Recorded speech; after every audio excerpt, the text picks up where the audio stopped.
En este video vamos a hablar de un síndrome supremamente interesante llamado el síndrome de Eisenmenger. Este es un síndrome que confunde a muchos estudiantes y a algunos médicos porque inicialmente suena un poco complejo. Sin embargo, si nos sentamos a desglosarlo lentamente, poco a poco, vamos a darnos cuenta que es increíblemente fácil de entender y muy interesante. Es un síndrome muy curioso. Entonces, nada, para comenzar, lo primero que tenemos que decir es la definición. Aquí tal vez encuentren algunos términos que no conocen o no están muy familiarizados, no se preocupen, eso lo vamos a ir desglosando. Pero básicamente la palabra que quiero que entiendan con el síndrome de Eisenmenger es un cambio. Este síndrome representa un cambio entre una cardiopatía, es decir, una enfermedad cardíaca, que tiene una característica, que es un cortocircuito, eso ya lo explicaremos en un segundo, que pasa de ser no cianógena a cianógena, que pasa de no tener cianosis a tener cianosis. ¿Listo? Entonces, para entender eso, para realmente desglosar esta definición, hay que entender cuatro conceptos. El primero de ellos es el de cianosis. ¿Qué es cianosis? Es cuando la piel adquiere esta tonalidad como azul púrpura. Eso se da precisamente porque hay una pobre cantidad de oxígeno en la sangre que hace precisamente que la piel coja este color. Eso es la razón. Entonces, ¿qué es el Eisenmenger? Es cuando yo tengo una cardiopatía con esa característica, un cortocircuito, que pasa de verse así a verse así. Eso es el síndrome de Eisenmenger. Ahora bien, el siguiente término que es importante entender es qué es esto de cortocircuito, ¿verdad? Bueno, cortocircuito, lo primero que les digo es que ustedes en inglés lo van a escuchar como shunt, e incluso van a escuchar algunos profes o en la literatura incluso lo van a poder encontrar como shunt. A veces incluso en español aparece así. Pero entonces, bueno, ¿qué es un cortocircuito, un shunt? Muy sencillo, es una comunicación entre dos estructuras que usualmente no deberían comunicarse. Eso es un shunt. En este caso nos referimos a estructuras cardíacas. Entonces, para eso, pues recordemos la anatomía básica del corazón. Nosotros tenemos 4 cámaras cardíacas. Inician desde aquí, la aurícula derecha. Esa es la que recibe la sangre del cuerpo. Es la sangre que ya ha botado el oxígeno en los tejidos y ha vuelto otra vez a oxigenarse en el corazón. Entonces, primero esa sangre llega aquí, a la aurícula derecha, y llega poco oxigenada, porque ya la soltó. De ahí pasa al ventrículo derecho. De ahí pasa a la arteria pulmonar, sigue por aquí, se oxigena en los pulmones y después sigue a través de la circulación y llega a la aurícula izquierda. En este punto, esa sangre ya está oxigenada porque ya pasó por los pulmones. Después de ahí pasa al ventrículo izquierdo, de ahí después pasa a la aorta y de la aorta, como podemos ver aquí, pasa a la circulación sistémica para oxigenar los tejidos con la sangre, con el oxígeno que cogió en los pulmones. ¿Listo? Entonces, ¿qué vendría siendo un cortocircuito aquí? Cualquier cosa que me comunique dos cámaras cardíacas o dos estructuras cardíacas que no deberían comunicarse usualmente. El ejemplo típico de eso es una comunicación entre los ventrículos. Entonces, aquí fíjense que esto es el septum que divide ambos ventrículos, pero yo podría perfectamente tener un caso en donde este septum tiene un hueco. Aquí, como este que les estoy dibujando aquí, tiene un hueco y por este hueco puede pasar la sangre. Eso es un cortocircuito, un shunt. Lo mismo pasaría, por ejemplo, si yo tengo un hueco entre las aurículas, ¿no? O entre cualquier otra estructura. Entonces, eso es un cortocircuito. Ahora bien, hablemos un poquitico de qué pasa cuando hay un cortocircuito. Y para eso tenemos que entender este concepto de flujo por gradiente. Verán, la sangre funciona bastante parecido a cómo funciona un trancón, el tráfico en una ciudad. Cuando yo tengo aquí una ruta, y hay una ruta aledaña, aquí espérense, borro esto un segundito, chan, chan, chan, y yo veo que en esta ruta, yo soy este carrito de acá, imaginémonos, y aquí yo veo que esta ruta está como congestionada, tiene como mucha presión ahí metida, y yo estoy manejando aquí, ¿por qué ruta me voy a meter? ¿Por este tranconzote o por este que va despejado? Ah, bueno, por este. La sangre funciona de una manera muy similar. La sangre se viaja o tiene su rumbo a través de presiones. Va de donde hay mayor presión a donde hay menor presión. Entonces, si yo tengo una estructura que, por ejemplo, tiene, me invento, 10 milímetros de mercurio de presión y otra que tiene 5, pues la sangre no va a fluir de aquí a aquí, sino que va a fluir de aquí a aquí. Un concepto básico, pero tenemos que entenderlo. Ahora bien, llevemos eso a a la circulación, al sistema cardiovascular. Entonces, esto que ustedes ven aquí son como las presiones promedio que maneja cada cámara cardíaca.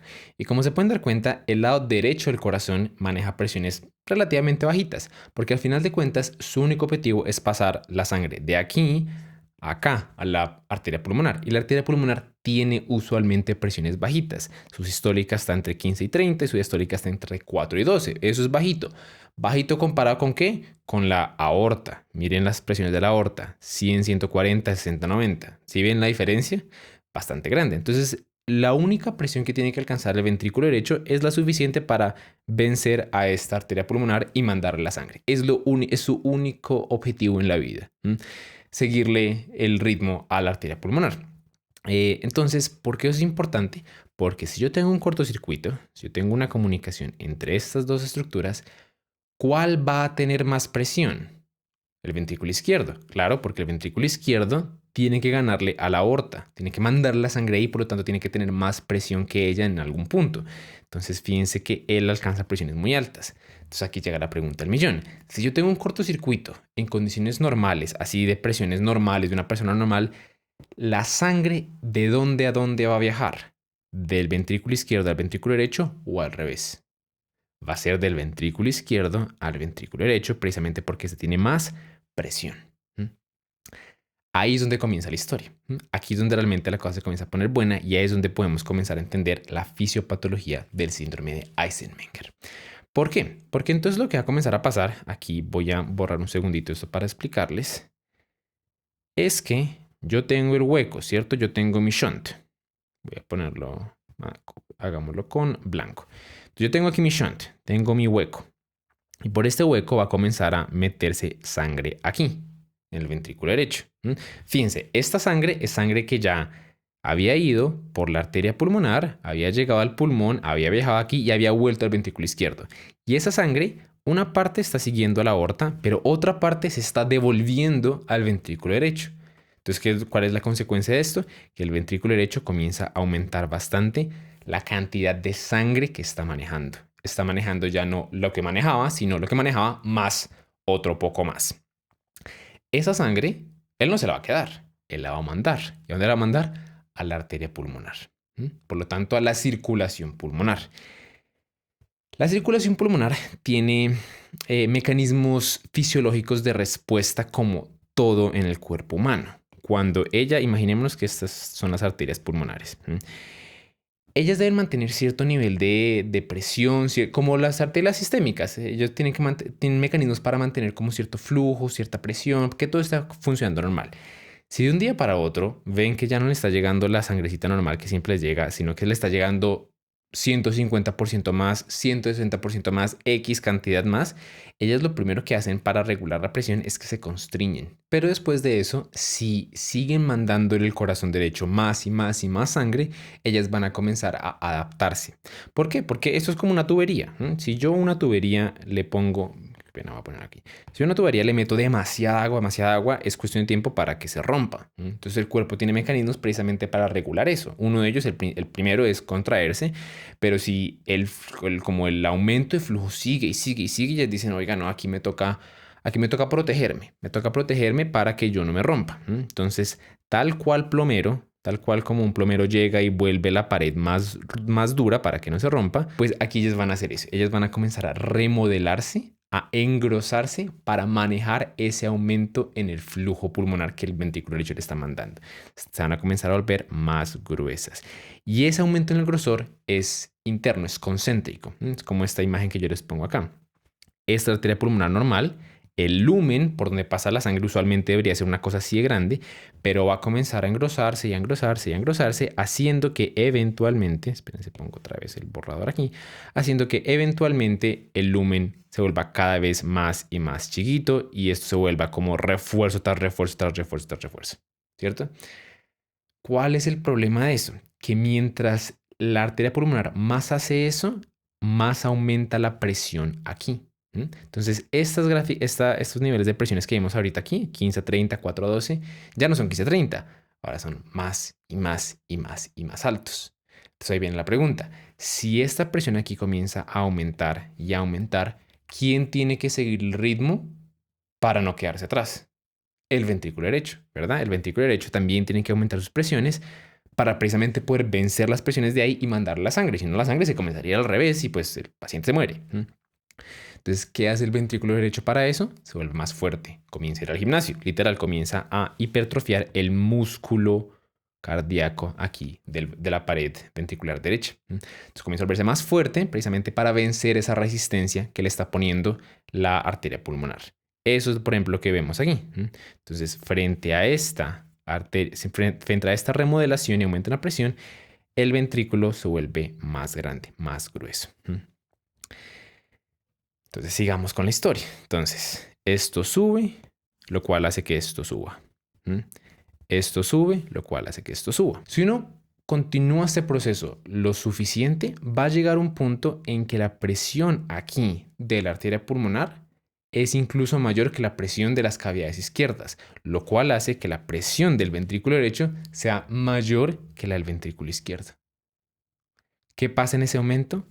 El cortocircuito se reversa. La sangre, voy a borrar acá, ya no viaja de izquierda a derecha, sino que viaja de derecha a izquierda. Eso es el síndrome de Eisenmenger. Es la razón por la que estos pacientes les da lo que les da. ¿Y por qué les da la cianosis? Bueno, porque esta parte sí ya no es muy difícil de entender. Acordémonos que la sangre aquí a las cavidades derechas llega poco oxigenada. Sangre que botó su oxígeno en los tejidos, llegó y quería oxigenarse, pero en vez de oxigenarse, viene para acá y sigue derecho al ventrículo izquierdo. Y el ventrículo izquierdo sigue a la aorta. Entonces está saltando el pulmón, ya no se oxigena y por eso es que el paciente se ve así, se ve azul, se ve morado. Entonces, con eso explicado, creo que ahora ya es mucho más claro cuando volvemos a ver la definición y decimos, ah, claro, ya entendí. Ya entendí cuál es el mecanismo que lleva a que una cardiopatía con cortocircuito, que inicialmente no era cianógena, pase a ser cianógena. Eso es básicamente lo que les quería explicar hoy. Es un síndrome muy, pero muy interesante. El manejo ya no es tan interesante, se maneja realmente muy parecido a cómo se manejan la mayoría de las hipertensiones pulmonares. Ya tenemos un video a propósito acerca de eso en el canal. Voy a ponerlo aquí al final del video si quieren ver esa parte. Pero bueno, eso ya les explica cuál es la fisiopatología de este síndrome tan interesante. Espero les haya gustado el video. Déjenme saber qué más les gustaría ver en el futuro y nos vemos en la próxima.